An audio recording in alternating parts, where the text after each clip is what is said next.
This week, I am in the throes of enjoying some really nice special family time. So, my kids are on spring break. And since this is actually like a scheduled time off from school, I am not completely pulling my hair out and going crazy.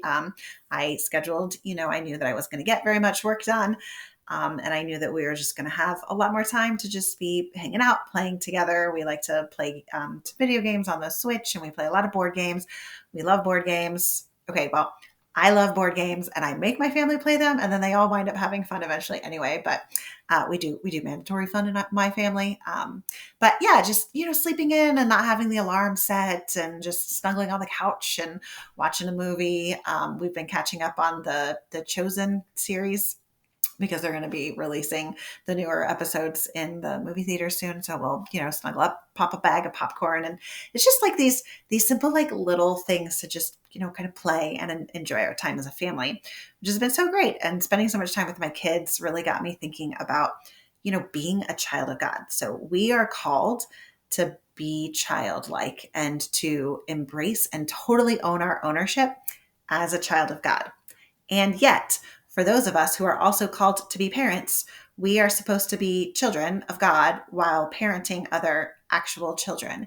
And this balance can be really, really challenging to meet and stay at, because sure, I'd love it to just be like, cool, I'm a kid. I'm just going to wake up and wait for somebody else to make my breakfast. And I'm not going to do any dishes, and I'm not going to pay any bills, and I'm not going to drive anybody anywhere. I'm not going to do anything.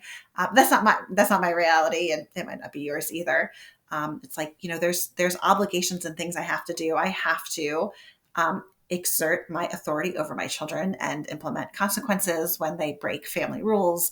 And I have to make sure that I am teaching them and guiding them and leading them towards Christ, all the things, right?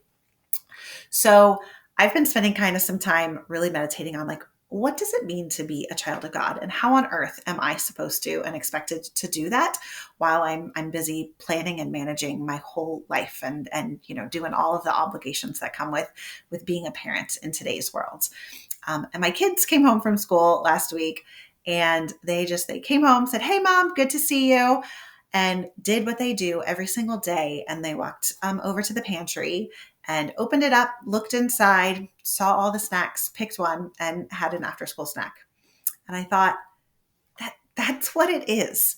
So my kids don't know where the food comes from. They don't know how often I buy it. They don't know the money in the bank account and when my husband gets paid and when we can buy groceries. They don't know how much each of the individual snacks cost. They don't know anything that goes into stocking this house with food and snacks for them. All they know is that when they're hungry, when they come home from school, there's going to be snacks in the pantry.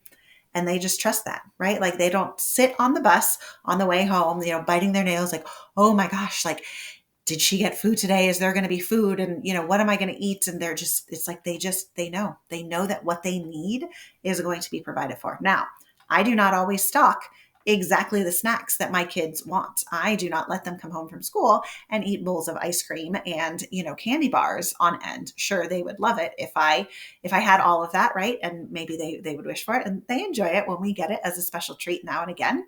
But it's not standard. It is not, I'm not a short order cook, and I don't take grocery orders from them, right? Like, I make the grocery trip and I put into our house, and I stock our refrigerator and our pantry with food that I want my children to be eating, that I know is good for them, is going to give them the nutrients that they need so that they can grow and become the kids that they need.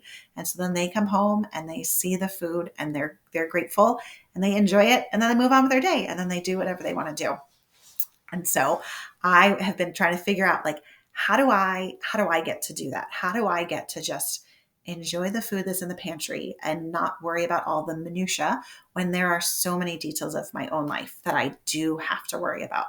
And so this is what I'm working on. I came up with. If you guys have any other good tips or ideas, I'd love to hear it, because this is kind of a really fun topic for me to think about. Childhood in parenthood. We get to kind of do both, and it's a struggle. But the first is, like I mentioned, my kids aren't stressing out on the bus on the way home. And so worry for me is the most unchildlike thing that I can do. When I worry about things that are completely out of my control, or things that may or may not happen into the future, that is when I am living in the delusion that I can control everything, that I am going to, completely have an effect on what is happening, when the reality is there are things that I can do nothing about. It will happen or it won't happen. Things will come to pass or they won't come to pass, and worrying about them is not getting me anywhere. The other thing that I really kind of focus on is, the limited selection in our pantry. So my kids don't always get exactly what they want. And I really, really like to tell Jesus how to answer my prayers and exactly what I need from him and how he should behave. This is a sin that I fall into very regularly. I love when I can recognize it right in the moment, because then I'm able to kind of laugh at myself, and Jesus and I have a good laugh together. And it's like, oh yeah, still struggling with pride, where it's like, I know what's best and I know what I want.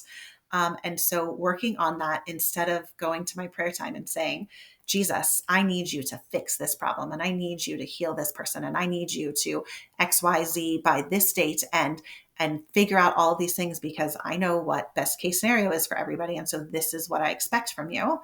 I want to start learning and truly surrendering and humbly approaching Jesus and saying, whatever is in the pantry, I will be grateful for. Like, I'm hungry and you are going to give me food. Now, it may not be exactly what I want. It may not be exactly what I thought that I want. But I trust, just like I put food in the pantry that is good and healthy for my children, the Lord is going to give me what I ultimately need, what is going to nourish me in the long run. And so many times that is not what I feel like eating in the moment, right? Like, I am ready to have my like quick sugar rush, my binge on whatever. Like, I want the immediate pleasure thing, but God always has the bigger picture in mind. And so really, really working on humbly accepting and coming to him in prayer and saying, like, what you have and what you offer me, I accept that that is what is best for me in the long run, even if it doesn't feel good now, even if it doesn't make any sense, even if I don't understand why he's not answering these prayers that I have been begging him for, to just kind of accept the good food that he has to give me. And I, of course, especially love that this analogy is all about food, because as after I was meditating with this and really thinking about this for a while, I was like, light bulb, food, like, this is exactly what Jesus gives us in the Eucharist, right? He gives us his own self in the food and the bread and the wine that we get to eat and consume, and he becomes part of us.